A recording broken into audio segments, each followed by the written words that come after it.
انا بالمصادفه كنت واقف قدام الاسعاف محطه ترمي هناك. كانت الترمي بتمشي من شارع فؤاد اللي هو 26 يوليو دلوقتي.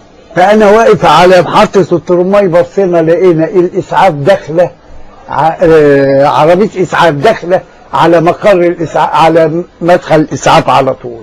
واقفين عسكريين او 3 واقفين على الباب من ورا. في وقت ما دخلت العربيه قفلوا الباب الحديد بتاع الاسعاف، وجردون عسكر اتخلق قوام كده. بصينا لقيناها اترص حوالين في ايه. فطبيعي ناس زي حالاتي جريت على مقر الاسعاف ده. ايه الحكايه؟ واحد قال ده طاير واحد من الكبراء اتضرب بالنار ولا فيها حاجه. واحد تاني قال ده الشيخ حسن البنا. قلت له ايه بتقول ايه؟ حسن البنا أقتلتموه كذبتموه، بل أنتم القتلى، بل أنتم القتلى. في 12:12 يعود الساعي ليخبرهما أن السيارة تنتظرهما أمام المبنى.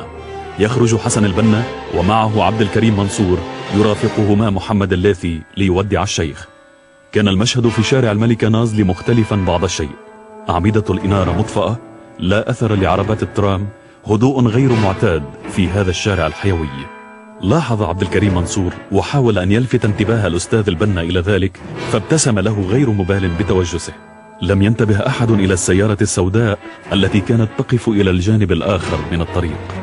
بعد لحظة جاء ساعي يدعى إبراهيم ليخبر اللاثي بأن تليفونا يطلبه، فاستأذن من الضيوف وعاد إلى الداخل. جلس البنا في المقعد الأيمن من السيارة وصهره في المقعد الأيسر. لم يتحرك التاكسي على الفور، لكنه انتظر قليلا من دون سبب محدد، ثم تحرك ببطء لمسافة 5 أمتار تقريبا. وفجأة ظهر رجلان يعبران الطريق جريا. اتجه أحدهما صوب حسن. جريمة شنعاء يطويها الدجى، ثوري فعرض الدين أضحى يرتجى. ثوري وثوري إنهم قتلوا الإمام، ثوري وثوري إنهم قتلوا الإمام. دخل الإمام المستشفى في 12:00 مساء، وكان يرقد في غرفة العمليات بمفرده. وفي 3:00 بعد منتصف الليل جاء الملك فاروق إلى المستشفى. ذهب به إلى هناك، إلى السلخانة البشرية، وكانت أوامر فاروق قد سبقت إلى القصر بأن دعوه ينزف حتى ينتهي.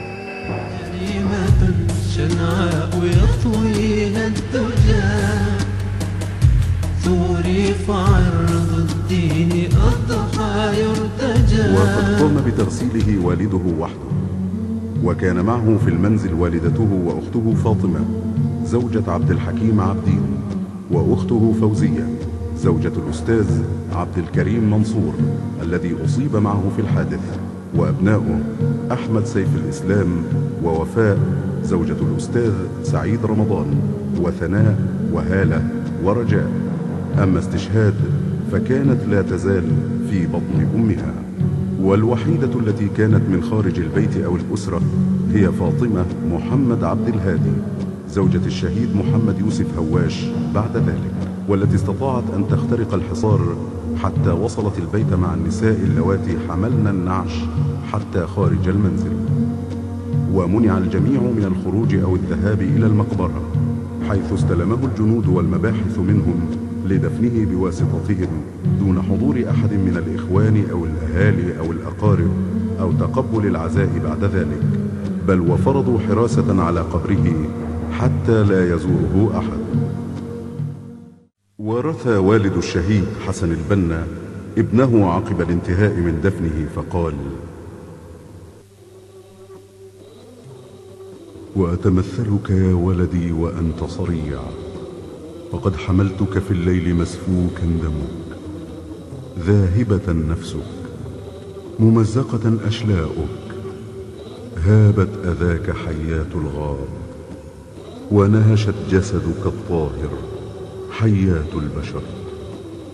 فما هي إلا قدرة من الله وحده تثبت في هذا الموقف، وتعين على هذا الهول، وتساعد في هذا المصاب.